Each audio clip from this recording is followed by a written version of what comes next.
the reason why I make art is because it gets things off my chest. It's a way of me self-reflecting, expressing things which would otherwise be really personal, but art's not really enough for me. That's why I do the clothes and the skateboarding as well. I've got a lot of energy. I might as well make something with it. I've been sober for 7 months now, and it changes the way you feel in yourself, and obviously that inspired the name of the show. Us, because it's self-reflective, and Chem, because the impetus of the show is about chemical imbalance. It's been much more than ever a compulsion to make this artwork.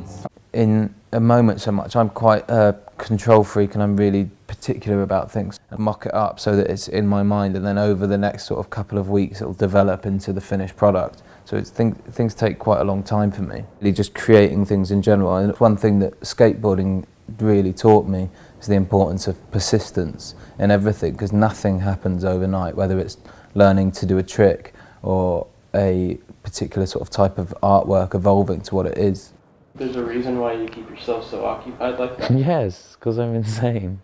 That's how I function. It's the only way I know how to be. It's either that or like walking around in circles around the Eros statue all night. Alfred Gilbert, the one that looked like a spell book.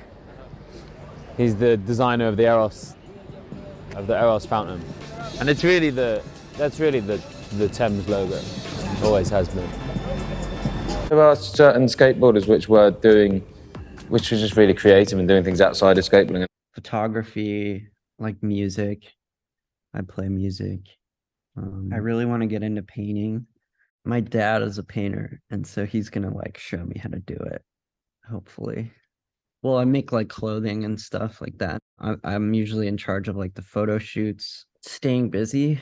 When I like don't do anything for the day, I just start to get really like kind of almost anxious. Some days it's like raining or whatever, you're hurt. So you kind of just gotta like figure out other ways to get that like kind of energy out. And I'm super lucky that I can, do what I love to do for my living. For me, it's led to, having a clothing business and designing shoes and like meeting some of my heroes and like, yeah. But it's all kind of the same like instinct, I think.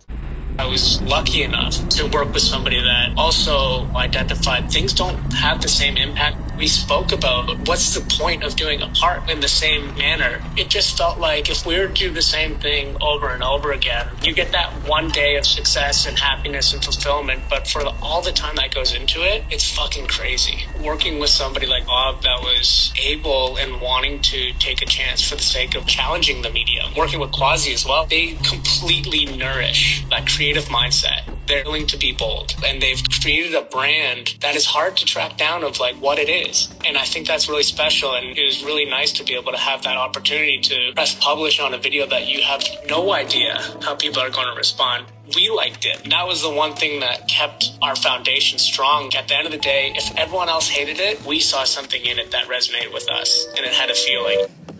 I'll keep going. Imagine that's playing. Okay, so in this way, through singular performance, skaters leave their mark in the city and are afforded a kind of ownership over the places they've invested their time, passion, and vision into. And I don't mean ownership in like a capitalist sense, because what's claimed here has no inherent financial value and can be shared by other skaters who continue to interpret and reinterpret the same spaces in new ways.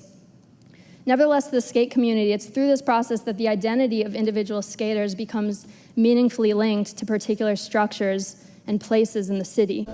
In some ways, kind of epitomizes what an architect sets out to do, like actually transform the way people move through and experience space. That's exactly what skateboarding does. It changes the way you see everything around you, and suddenly there's this new imaginative potential that wasn't there before. I really like taking small objects and blowing them up massive, everyday objects that you would look at 20 times a day but never really properly observe.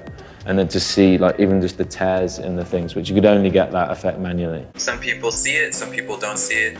Some people see it and do nothing about it, but I see it, I'm like, oh, I want to take a picture of this. It's just kind of natural, and it's like skating, like you have eyes for these type of things, like skateboarders have eyes that see things that people normally don't. You know, they will just walk right by something and it's nothing to them, but it's something to us. So I think like having skate vision, you know, it helps with noticing those types of things. I think it's interesting that these things repeat themselves in the environment.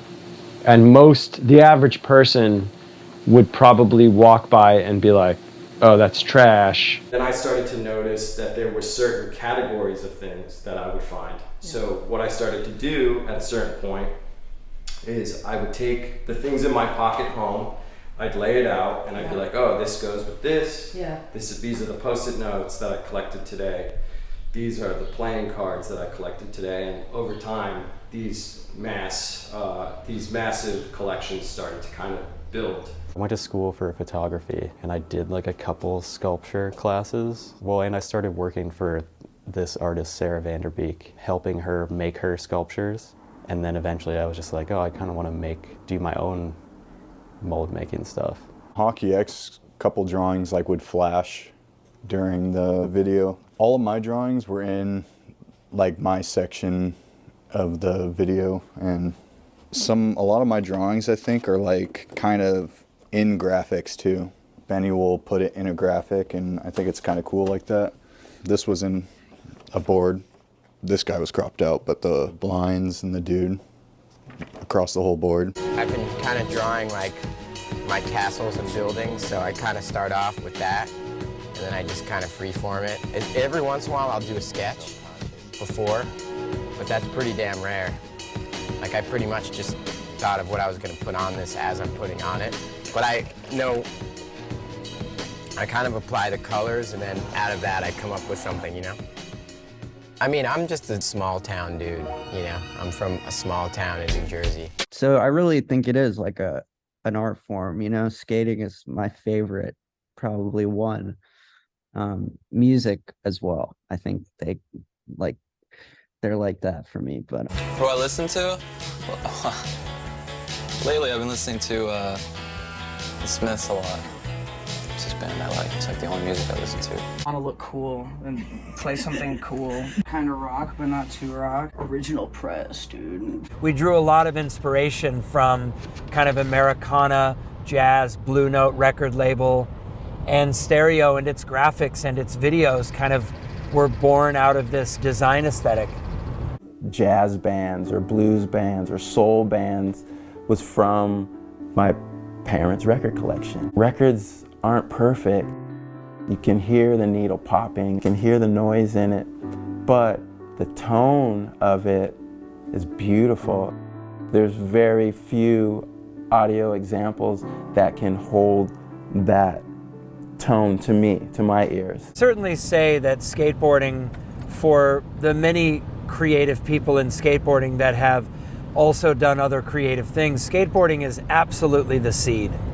Because it's through skateboarding that you get to travel, see new places, new cultures, you get turned on to different types of music from different skateboarders, you know, and if you're hanging out with the right skateboarders, you end up going to the museum when you're in London.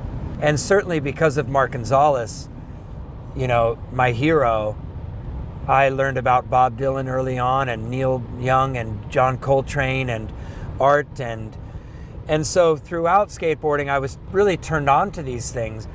I don't think I'm a legend. I don't think I'm a famous person or whatever. I'm just some small town kid that liked skateboarding and was a little bit different than everybody else in the fact that I liked punk rock and hip hop and skateboarding and just sort of separated myself from mainstream society. But some bloated Johnny Rotten. I saw a picture of him at like a Lakers game or something, just looking so bummed. But he still has like his orange like punk hair. Like he looks like you know, like his like Sex Pistols hair. Stevie Wonder's like Jesus Christ to me. Anthony knew I loved it. Only about 5-6 years ago, Anthony showed up at my house with a beautiful big rug that he really thought would tie the room together, and this painting. I was so touched by it. Like, it was a really big deal. He knows how big of a deal it was to me, and so one day I was like, fuck it. I don't care if I got this tattooed on me. I'm gonna make this my board. So yeah, oh, not that side, this side. So. I'm really just trying to push my creativity to the maximum.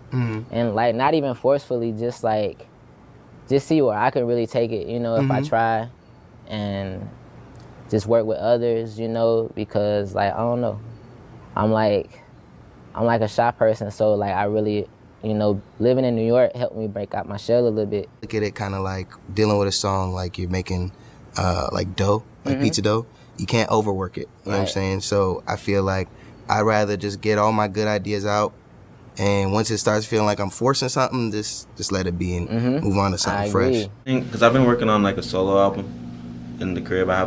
We have like a studio room in there. I think whenever I put that shit out, I'm gonna feel like I have a little bit more to show just for myself and like what I can do by myself. And I feel like that's gonna do a lot for me, just mentally, and even with like me just like acknowledging fully that I am an artist and being able to be like, damn, like you really did that shit. Skateboarding is the ultimate challenge. I don't ever like try to gatekeep songs from anyone. I like being able to share shit with people. They're like kind of like the holy grails of people that collect like indie stuff, you know. As a skateboarder, that's how you got introduced to Sonic Youth. He's like the #1 fan. And obviously Jerry and Bag of Suck was another one that just like really hit home with everyone. I just love the band, and I think some songs that sound insane, and then there's some songs that are perfect for skating, and I really like that about them too. I mean, Ed skating to that influenced me to skate to Sonic Youth later on. Hope you like the music choice, and yeah, it's also very important that the music fits with the skating, and maybe to the skateboarder, that you can feel that it's connected with the person, that the music is representing the person in the part. Yeah, it's an important, very important tool when you make movies.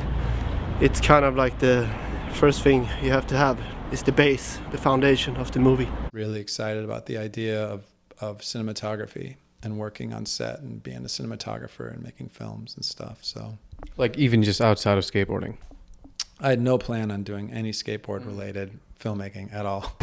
We were more kind of into like an older kind of design aesthetic and color palettes, and we used a lot of Super 8 film and buy a Bolex and shoot 16mm footage and buy film cameras and road trip and travel and shoot photos and just do anything creative. So I owe a lot to skateboarding. I owe everything to skateboarding. And I feel that way with film too. There's just something about the properties of it. It just does something that is exciting. Like I got like a grant to come here, but I met Sean Dahlberg and he was studying film here. Safe to say, you know what my favorite movie is? Just since I was a kid, the vibe of it, I don't know, it makes me feel something. I can't explain it almost. Just like the music, the vibe of it, the acting, atmosphere, something about it just hits different. My favorite horror movies are mostly from the 80s. They didn't start using CGI too much. Everything was like practical effects. I really like that. We used to buy random VCR tapes that didn't have labels on them at thrift stores. And then that's where that clip came from. So I don't know what movie that is. Don't ask me. Everybody always asks me that. I have no idea. That's just like really random movie that was like out of a million movies that we used to just buy and watch what was on the tape. I think there's a lot of correlation between cinema and skateboard video making. Certain things like the sound signature of the VX1000 microphone, we're all tuned into that being the calibrated sound of what skateboard video should sound like, and only now is it kind of being shaken from us. And we got my fucking creative homies right there just walking around, you know, taking some photo guns. What's your favorite film? Favorite film? Profia 100. Favorite camera? I'm gonna go ahead and say you like a M6. Favorite time to shoot? Right now. And that's that, folks. And this is also my favorite thing. Yeah, how's that taste? He showed me his photographs that he had been making with the sidekick, and they're so terrific, and they have a certain vitality that goes along with his skateboarding interest and his approach to the world. How did you first hear about it? I met him on the street, and he liked my dog. As you can see, I got stacks, I got prints. I mean, I was hyped on shooting photos. I was getting real into it, and then Instagram came out, and you go pull out your camera to shoot a photo on a trip, and then boom, you got like 6 or 7 iPhones right next to you shooting the same photo. It's like, diarrhea. So I just, whatever. I kind of got over shooting photos. Just shoot them here and there, just whatever. It's more about the memories, just capturing the moment. I take a lot of pictures. It's just what I like to do. It's fun.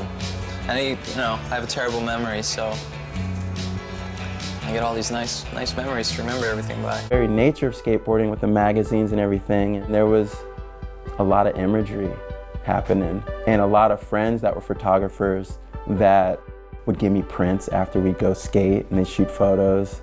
Or if a print would come out in the magazine, I'd see them and they'd hand me a print from their dark room, you know? And so to me, there was always this fascination with like, how do you guys do this? I'm excited about things that I didn't try to just control the whole time.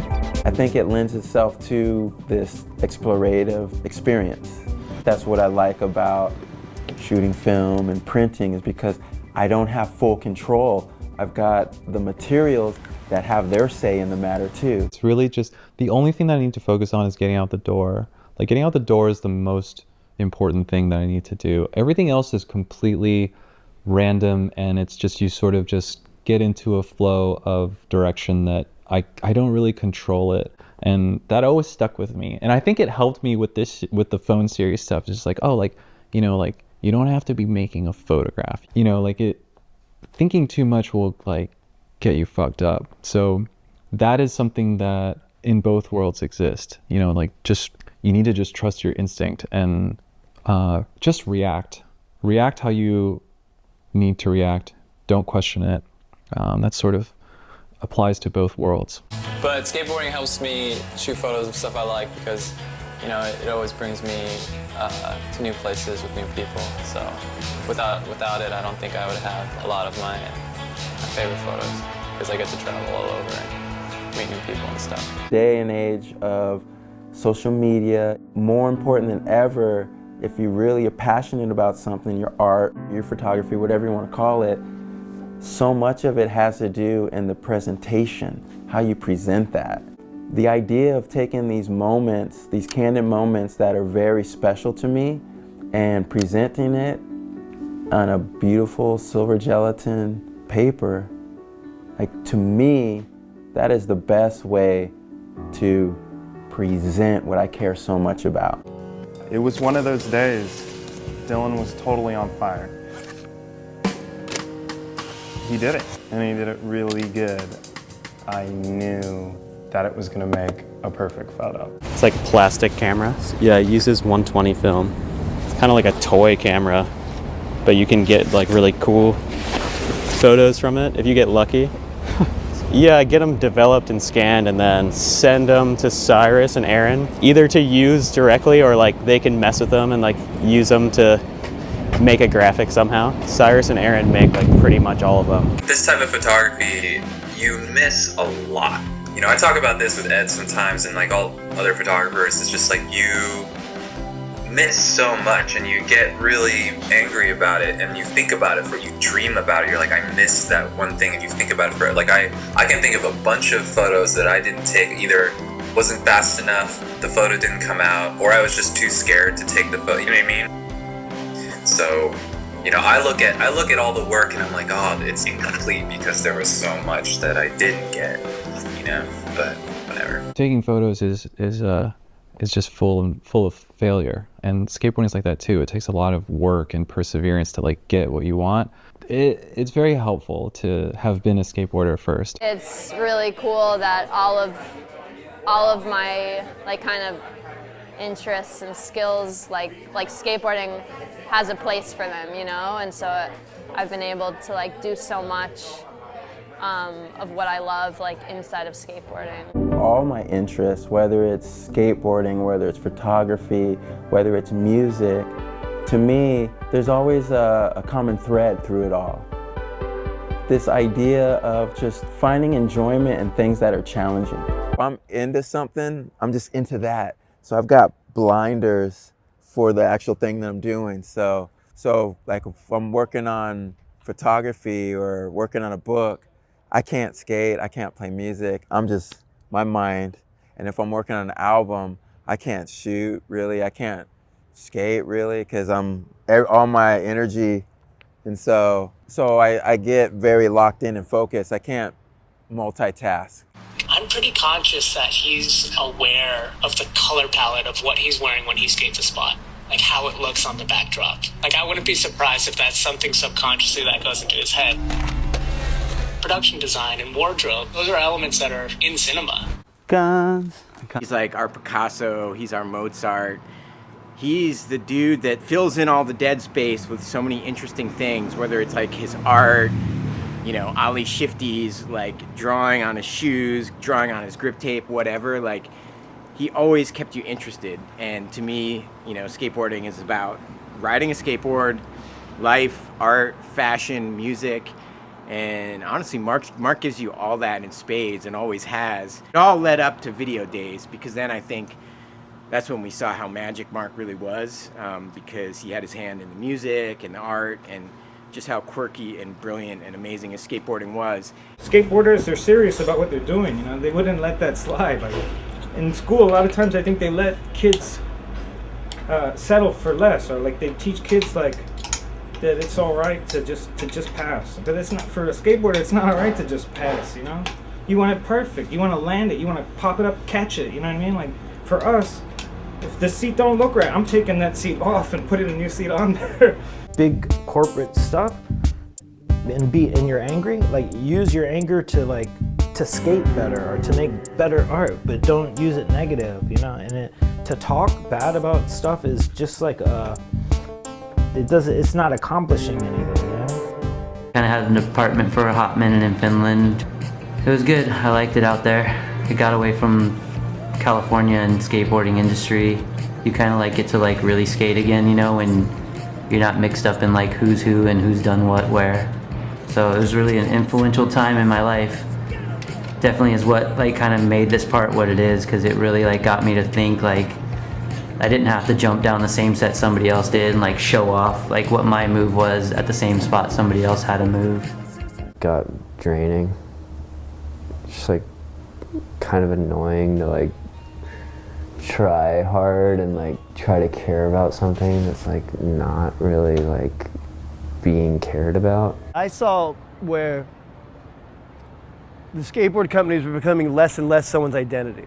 And if the skateboard companies are not a pro's identity, then you can kiss good skateboarding with character in it out. If you're known for being pro, like, who are you pro for? Nike. Who are you pro for? Adidas. Nothing taken away from the shoe companies, but it doesn't work the same way. The board company needs to be your identification. That if I did do this and I did it in my way, and I did it through my filter and my lens, that I could too have a thing with a group of kids that would be the next thing, which they now are, which I'm so surprised. We're going over to the FA camp. You know? I like what those dudes do, and they asked me to come over and ride for them, and it just kind of seems like the right move. I love their whole take on like what they're doing, you know. It's a company now that I think skateboarding needs. They make what they want, they don't give a fuck what anybody thinks, or there's no censorship, you know, and I think skateboarding needs that now, and what they're doing is exactly like I think what it used to be back in the day, you know, not giving a fuck about what fucking graphics you put out there, you know, piss people off, make people upset, make people talk. Like, I think that whole kind of vibe of skateboarding needs to come back, and I think it is, you know. I think now is the time where skateboarding needs a transition, like it's the boiling point's hit, man. Kind of philosophy with everything I do is that you can look at skateboarding and you can look at the culture, the industry, or whatever. You know, if you don't like skateboard videos, I started doing my own. If you don't like, if you don't have skate spots, do your own. Yeah. And if you have ideas and visions you want to present to the world, I've been just doing them and put like solid 10, 12 years doing my films and projects, and then eventually, you look at the skateboard industry itself and you're like, fuck, all the board brands fucking suck, and they all, everything, just all the things that I feel about skateboarding and felt as a kid, they don't exist anymore, or very little. So I just feel like I can contribute to. They focus on like the latest tricks and the hardest tricks, and they kind of forget like friendship and having fun and having this kind of emotion and feeling and this vibe to it. So energy between people, and this energy is something that I wanted to capture on film as well, and how your personal life affects your skateboarding. It's a challenge. I always felt like if I build it harder, then it will last longer. If you build something that you can do everything first try, then it's no fun. If you build something that you can barely grind the first time, and then you have to work your way up, and after like a couple of weeks sessioning it, you're gonna be the master of it. For sure the spot itself, but the other half is the atmosphere. I like being in spots where I can be alone, where no one disturbs you. There's no kids, there's no people. It's just somewhere in the middle of nowhere where you can just be alone. I mean, I can only do what I do, and I only express myself the way I do it, and then whatever people think of it, that's up to them. Skateboarding on all different levels, but especially at the pro level, like it's really, really difficult. Really tough to become a pro skater. You have to work your ass off, you break bones, and you really have to earn your stripes. Being a skateboarder is pretty demanding too, you know? It's like, you don't want to be like 1 foot half in one thing, 1 foot half in the other. I don't know, it's all about finding a balance, I guess. I've just been hurt working on the computer and like drawing a little bit and like trying to like come up with ideas. Stressful to me somehow that skating was gonna, like, the idea of that as my sole responsibility and like getting paid for that, I didn't want that, and I knew I had other things that I wanted to like pursue and focus on, and I just wanted skating to be like And that fun. was totally... Somehow like college, if I was gonna do it, was around the corner, on the horizon. I just remember thinking like, I don't want to move to California. I want to live in New York, and I want to go to school, and I don't want to just be doing this like skate thing. I don't know, I felt kind of like, what am I gonna skate? But you were all getting day? hooked up, right? Like when I quit my spot, I remember when I made that decision, I felt really like, I don't want to say free. I felt like liberated. a huge, I felt kind of like, it felt like the right choice, you know? If I didn't think I should be pro, I would have made that call. For sure. I don't like cashing checks that I didn't do the work to do. I'll never be that person.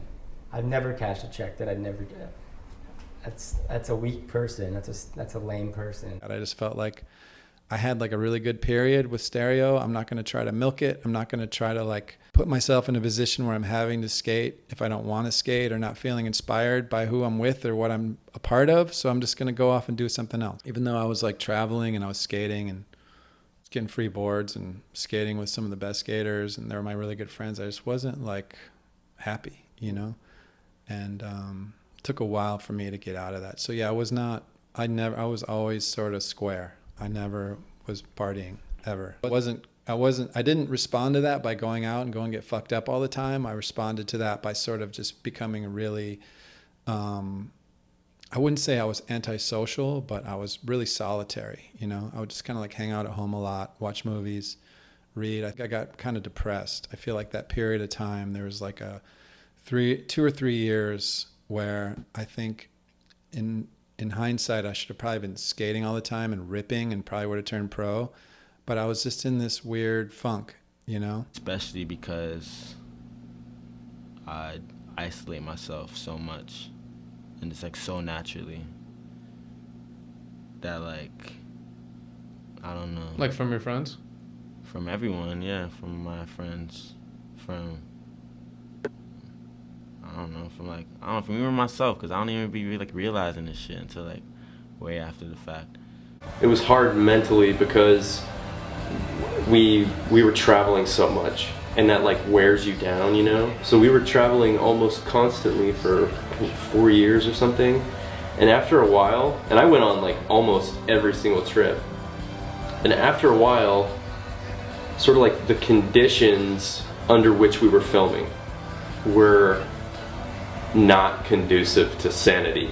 During that time is when I really started drinking, like a lot. I didn't really drink before that video. I mean, I drank sometimes, but when we were going on all those trips, back to back to back to back to back, a lot of them were in foreign countries, and I just developed a habit of, it's like, oh yeah, we're in Spain, like I'm gonna go get a 6-pack. You know, it's like I'm not pointing any fingers. I'm just saying that that's a fact. Like as a way for myself to cope with those conditions, I chose to drink alcohol, a lot of alcohol, because it just sort of like numbed everything out or whatever. And it's like, so the conditions for that video set those choices in motion, which then carried over into the rest of my life, my non-skate life, and just ruined it. And when that video was over, like, it's like, oh yeah, the video's over. I didn't stop drinking. I kept. That was like something that I just like, sort of like became ingrained in me. When you feel like that and you get into this panic state, your brain will literally deploy its resources down into your emotional brain, so you don't have such good access to your thinking, rational planning brain. You can end up making really poor decisions because you're not quite calming up and properly thinking it. So that's just, you know, you end up in these vicious cycles. There's so much drugs and alcohol like influenced into skateboarding, and then it's so acceptable, and it's like just a part of the culture, like the same way like the fashion world is like run the same kind of way. Kind of are like the kook, the odd guy out, the weirdo if you're not the dude at the party. I just wish that there was more like acceptance of like, oh, that person doesn't do that, like that's totally fine. Self-care, just having all those things, so you're kind of like laying out a program for yourself so you don't have the time to just be living in your head, and that can lead to anxiety or depression. My advice, what I've learned from dealing with it myself, is just know the thoughts that come into your head, like a large part of them are not, you're not thinking on purpose. Your emotional brain is creating thoughts based on your situation and your past and how it thinks things are, that your emotions don't always tell the truth. So just know that there's a way of managing through. There's a lot of good information out there now about how this works. Seek it out, learn a bit about what these psychological processes are, and it will empower you to help manage your own sort of emotional and stress response and get through. You can. In my head, I feel much more equipped to like talk back to them, less scared of them. Feeling understood is like the most important thing in terms of like recovery, I think. Just be kind of open and supportive without being like directive and like, you should do this and that would be good for you if you did that, because it can often alienate people even more when they try those things out and then realise they don't work. Just showing that you're there for someone in like any way possible really, without being like solution based. But also everything that at the time felt bad, or that I was just like, at the time it's like, I don't understand this. Why is this happening to me? All the times that I ever felt like that, I'm so grateful for it now. I feel like learning so much. I feel like I grew up so early. I don't know, I just have like a good understanding of things. So I'm very appreciative of like everything that happened in my life. But I think that skateboarders are just such passionate and like creative individuals, and so to see them in that space that's like this art mecca, it's really not something I would have imagined, but it made so much sense and was so like, it was so cool to see, yeah. I think the South Bank Centre had a problem understanding the values of skateboarders. They weren't addressing us as artists who are vulnerable, creative people who have been through a lot of struggle to get to the point where we got to. They were seemingly of the older mentality that we were like delinquents or, you know, a problem. From skateboard stuff, like a lot of other brands sort of bit skateboarding. Rollerbladers stole it, snowboarders stole it, everyone just stole it. And skateboarders are like, once they see someone outside their group, I don't know, rock their shit or whatever, they're over it. They're like, you just fucking bit our shit. We don't even want to deal with it anymore. We're over it. We're gonna move on to something new. And literally overnight, big ass clothes just went away. When they rebelled against that, what did they go to? Polo, Nautica, Tommy Hilfiger, like North Face, fucking just jock shit. Like overnight, skaters went from being like these like total circus clown misfits to fucking frat boys. Skateboarders collectively sort of abandoned our individuality, but where they went fashion-wise to stand out was something that was already there. There is no real you. Like, lights on, no one's home. Like, who are you? Yeah. Because I know who you're trying to be or who you're fucking pretending to be. Totally. You don't even know who the fuck you are. You're borrowing your opinions, your tastes, all that shit from fucking mainstream culture. That's, through my eyes, that's fucking garbage. Sort of like the epicenter of all these different sort of floating areas of culture. They all sort of meet in skateboarding to me, whether it's fashion, music. Survived these sort of like cycles where it's sort of like not a mainstream kind of surface thing, and then the mainstream surface stuff kind of latches onto it, and it gets this kind of mega exposure, and then gets kind of corny. And every time that's happened, skateboarding finds like a new way to kind of come back and like keep it real in a way. The high school I went to was state champions like 4 or 5 years in a row. So they put so much focus on the football program. So like all these people would move to the school district just to get their kids, and so it would just be filled with like these asshole jock dudes. I never paid attention to it. I never got too into it. I don't know.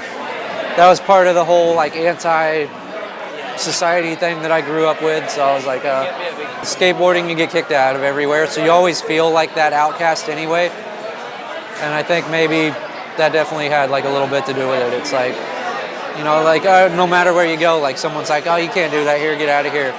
And it's always, you know, like the upstanding citizen that's kicking you out, or like the nice businessman that's kicking you out or whatever. So you're always like, fuck these guys. Like I'm gonna be the opposite. Yeah, no, that's like one of the things about skating. You know, it's as much the act of skating as it is the discovery of, you know, what you're all about and checking out the world. And it's just a lot of things. It's not just a thing that happens between the top of the stairs and the bottom of the stairs, or, you know, one side of the ramp to the other. It's like, it's all of this too. You know, and you're doing it all alone. There's no team, there's no coach, it's not football, it's not soccer. It's all you and your friends in parking lots at 2 a.m, busting your ass trying to get the trick down. And it's an independent endeavor. It's defined by you. So if somebody wants to become a director or a photographer or a painter or a solo musician or whatever, they're gonna carry that same work ethic and tough skin to just charge through it and get it done until it's done by your standards. Skateboarding is obviously something that there's so many creative people in skateboarding, because so much of skateboarding is creative. So there are so many artists that are skateboarders, you know, and I don't know, I think that obviously skateboarders know that, but maybe not everyone like puts those two things together because they think skateboarding is like a sport, or I don't know, whatever. You know what I mean? That's what we're about, like perfection, or like to make it our thing, to make it the best that we can make it, to do it the way we want to do it, and to not have a teacher tell us that that's the way it should be.